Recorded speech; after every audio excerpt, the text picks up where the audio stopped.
Hello, and welcome to UDL in 15 Minutes, where educators discuss their experiences with UDL. I'm Louie Lord Nelson, UDL author and leader. Today, I'm talking with Laura Christie, who's an English language arts teacher at Sand Creek Intermediate in Fishers, Indiana. Today, Laura is going to share how she used UDL-driven strategies to improve the reading and writing of her students.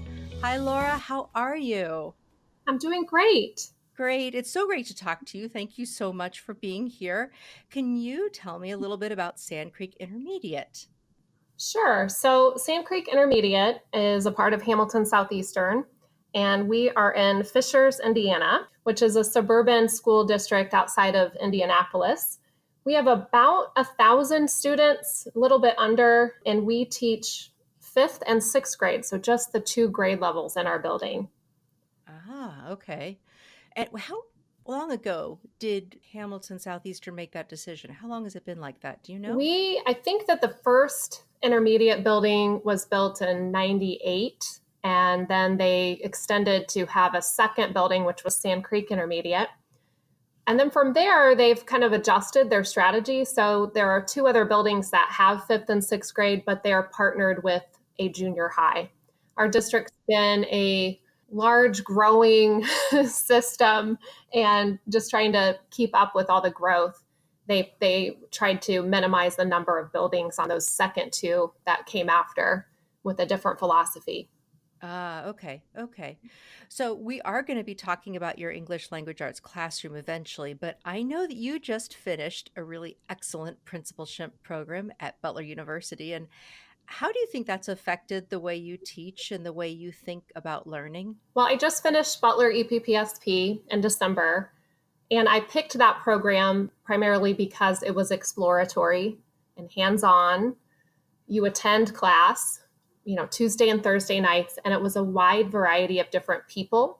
So we had people in our cohort that were private school teachers, charter school, and public, and then a wide range. So you had some preschool all the way through high school, the elementary, middle school, and just the different perspectives and listening to that whole picture of what goes on when a student starts school and goes all the way through, broadening your perspective of, what does it take to educate a student. And then I think in looking at that, it really has extended my ability to think just about what our schools can do a better job of in serving all students and meeting all of their needs. And then when you have been that classroom view of, I want my classroom to serve all learners, and then you start to shift into the admin view, you really start to see it as a whole school, and even potentially, what does it look like to make an entire district meet the needs of all of its learners? Yeah, nice. Well, I'm sure we're going to get into that conversation with UDL when we talk about this next part. But you were telling me that you have two blocks that you've worked with to improve their reading and writing, and one is an inclusion block, and then one's a high ability block. And so, talk about those, but then also, I'm just wondering, are you using the same strategies with them? Are you using different strategies? How is that working? Well, it has been a really fun journey for me. I came into ed with the background of special education and elementary education. And over time, when you do a nice job, I think, with students, you also get tagged to do high ability. So in my inclusion block, I have quite a few students with autism and then a learning disability or different 504 situations. And when you're working alongside of meeting needs, you try a lot of different strategies.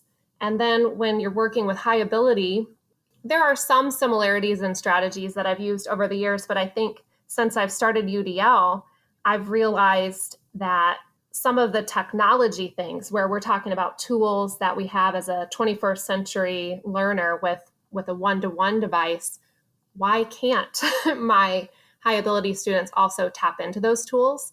And what would it be like if they did? So things like teaching them voice to text annotation. Why would I just assume that that would only be something somebody with a resource need might benefit from? So that was sort of where my interest was piqued. What would this do?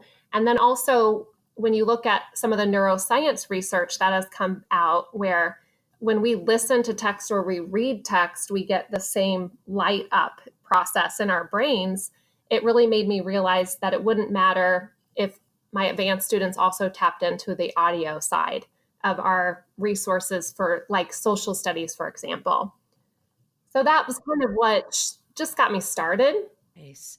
So when you were starting with that, did you have conversations with other teachers, with your administration? Did you have anybody asking questions, or did you just kind of keep going with it and just kind of saw how it was working with the students? So we're kind of in a unique situation. I probably am the only teacher in my building that's formally working on UDL. Our teaching and learning team at the district level this year decided to offer cohorts of professional development where you could pick from this catalog of ideas. And most of them were related to math or reading and writing workshop. But I noticed that UDL was available, and it was being led by our district intervention specialist, Laura Rinderknet. And I immediately knew that that was where I was headed. I liked the idea of having a year-long group to be able to problem solve, dig in, and talk about things. And our cohort has had the opportunity to also go through CAST and get the first level 1 micro credential as a part of our professional development. So that group's been instrumental for me to be able to talk about what I'm trying. And we have been able to dialogue ways to use the Microsoft resources like Immersive Reader and different options or apps that might also be helpful. But the makeup of the group is about 10 resource or speech teachers and 3 regular classroom teachers. And I happen to be the only one of the group that also has some high ability students. Wow. So you were able to bounce ideas and think through things with some of your colleagues, is what it sounds like. Yes. That's fabulous. That just helps so much, I think, not only with information sharing, but confidence building. Oh, great. I mean, it's a great group to be able to dialogue. And with it being kind of heavy on the side of, interventions and resource, you do get into the weeds a little bit on making it seem like UDL is only for students with IEPs, but clearly it's not. And so just keeping that voice going that these strategies can be used for all learners because we're really working on improving the learning environment for everybody instead of just looking at one student's needs. And I think so many times in education, we've just looked at that isolated IEP rather than troubleshooting a bigger picture, which is what has made me so excited about UDL because it is that broader scheme that we have access to with the guidelines. Yeah.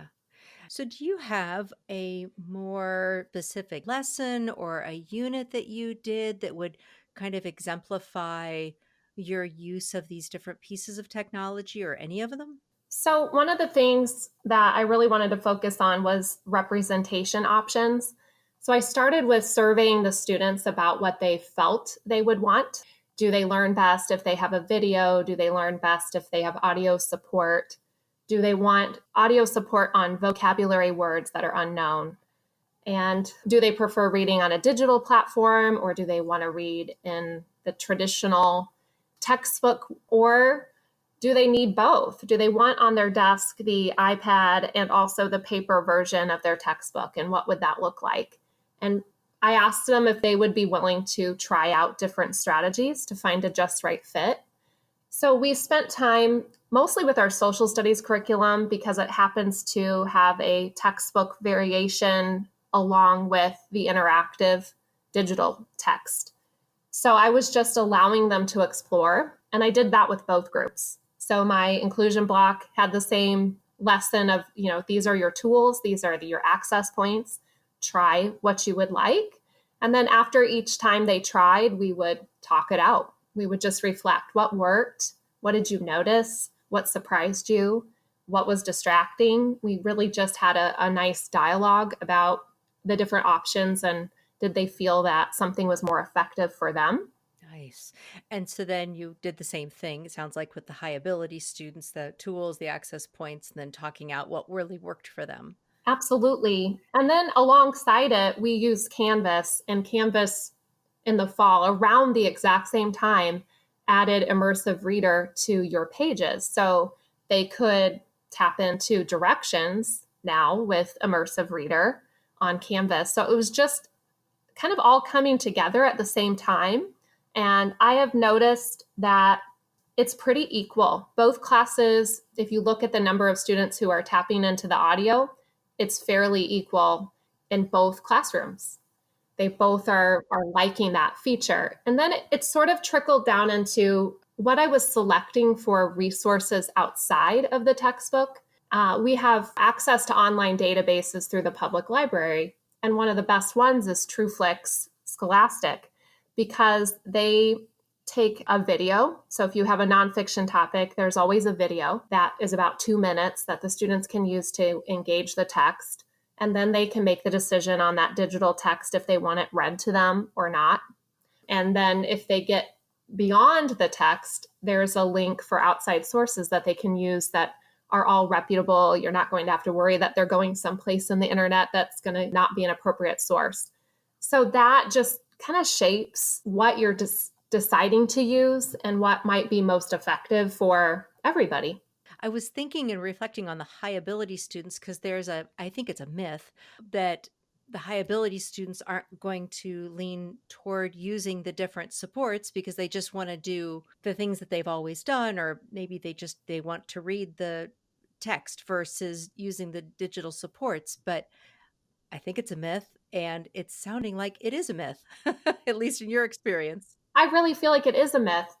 I think they've found more engagement with the audio support. Mm-hmm, mm-hmm.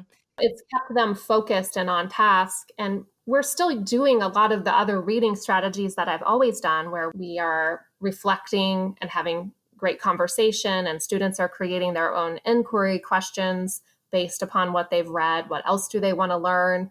And extending all of those great response strategies that you teach, where you're teaching students to find text evidence, but they seem to know where to go better after they have read and heard the text in both situations. So if we think about a learner that takes the input best by the auditory, that's anyone. That could be anybody. The advanced or resource doesn't determine that that's your best input. Right. That's just so interesting. And then you collected some data. So talk about that. Right. So I gave them the entry form, and then we zoomed in just on the strategies that they liked. And overall, it's about 50-50. Some will say that they prefer to read it without the audio support. And the others will say that they like to have the audio support as they are reading. So both groups, it was very balanced, which goes along with the idea that we just want to offer that choice. Fabulous. You also had some information and a story about note taking. Can you share that? Yeah, so absolutely. When you teach the different representation options, whether you want to take it in just the text or digital, I was also exploring how to help students find the best note-taking strategy for them. So we started with the traditional, where you use a subheading and then you put bullet points for that section of your main ideas or key information. Then I taught them how to sketchnote. So we went through different sketchnoting strategies, and then some of my students wanted to work on just writing a summary paragraph from what they had read. So after we went through the different strategies, I allowed them to choose the one that they felt most connected to. We had done some reflecting, like a 1 to 4, which one helped you be able to explain it to someone else. And that strategy I want you to try when you read this particular passage today. And we just kept going back to the strategy that was working best for them. And it's all about choice. Absolutely. I think another part of that that's so intriguing to me is that when we have our students try those different choices, that sometimes they land on one that maybe they didn't prefer it because they thought it was harder, but then in the end it helped them more. And so through this reflection process, I'm betting they still went back and they were like, okay, well, it seemed kind of hard now, but I'm still seeing better outcomes. Did you hear about that from any of your students?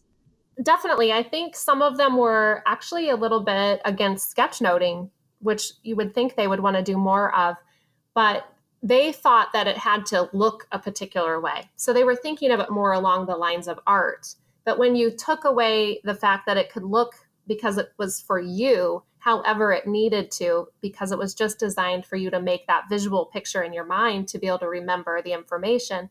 Many of them decided that that was great, but they also started to make it their own. So many were sketchnoting and they were also using bullet points. So you were just seeing this wide variety of a blend. And that was awesome because they were attaching to a certain strategy. Right. Well, I really appreciate having this conversation with you. This has been fabulous. I think you've given some great input on how we can use these strategies across all of our different students. And the fact that you have these two different blocks, you're doing these same things, and then you collected these data to let you know that the students are they're choosing and using and excelling in both of these blocks. That's just so interesting. So thank you so much for sharing that. You're welcome. For those of you listening to this podcast, you can find supplemental materials like an image montage with closed captioning, that montage with audio descriptions, a transcript, and an associated blog at my website, theudlapproach.com/media. And finally, if you have a story to share about UDL implementation for UDL in 15 minutes, contact me through theudlapproach.com. And thanks to everyone for your work in revolutionizing education through UDL and making it our goal to develop expert learners.